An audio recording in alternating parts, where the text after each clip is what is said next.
Hello, viewers. A warm welcome. You're watching The News Now's exclusive explosive with me, Prashant Sareen.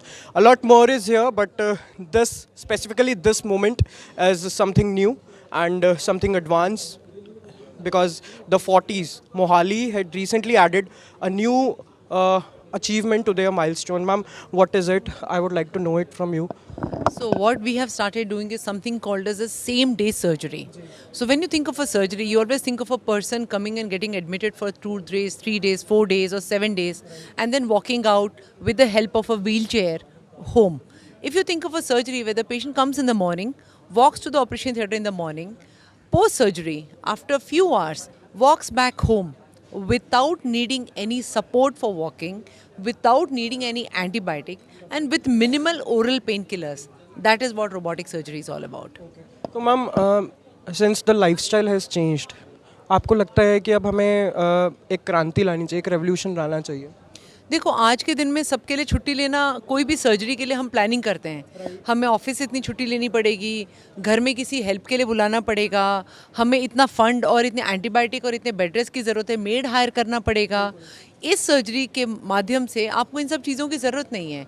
एक तो घर जाकर आपको किसी सर्वेंट की ज़रूरत नहीं, अगले दिन आप अपना ध्यान खुद रख सकते हो, हफ्ते बाद आप अपने काम कर सकते हो। अगर आप वर्क फ्रॉम होम ले सकते हो तो सर्जरी के 2 दिन के बाद ही आप वर्क फ्रॉम होम के थ्रू अपना काम कर सकते हो।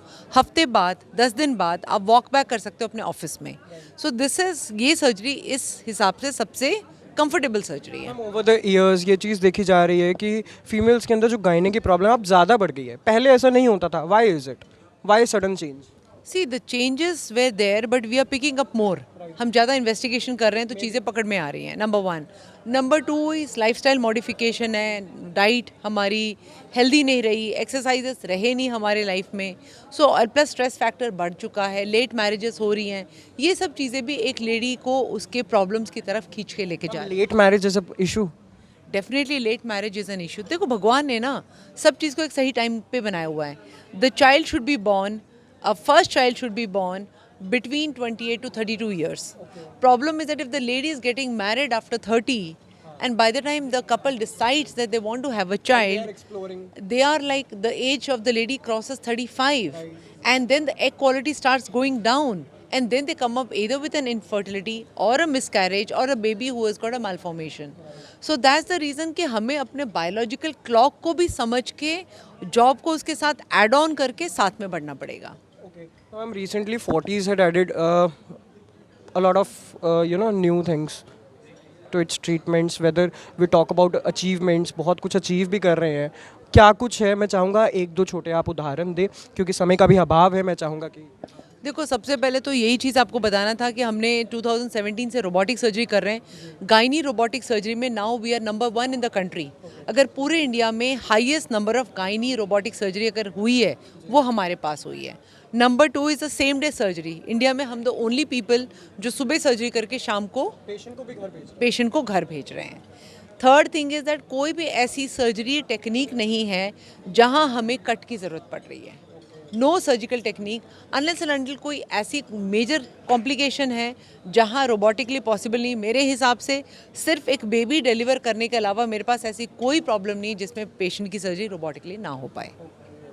और समथिंग कॉल्ड एज कैंसर्स में जिसको हम कहते हैं ultra staging, highest form of surgery जो कैंसर में जो वर्ल्ड में होती थी, यूएस में होती थी, यूके में होती थी, आजकल इंडिया में फोर्टिस मोहाली में अवेलेबल है। Ma'am let's talk about the worst part.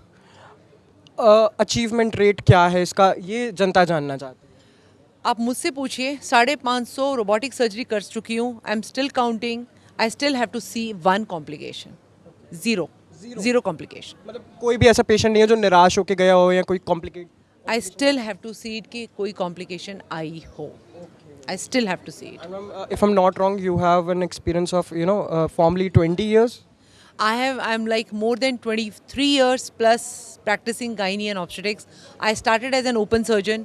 उसके बाद मैंने लेप्रोस्कोपी किया. Then I started as a robotic surgeon. चलिए, तो जाते जाते आम जनता जम्मू कश्मीर की जो है there is a kind of lack of information awareness, उन्हें क्या कहना चाहिए? अगर आपको कोई भी सर्जन सर्जरी एडवाइस करता है, always go for a second opinion.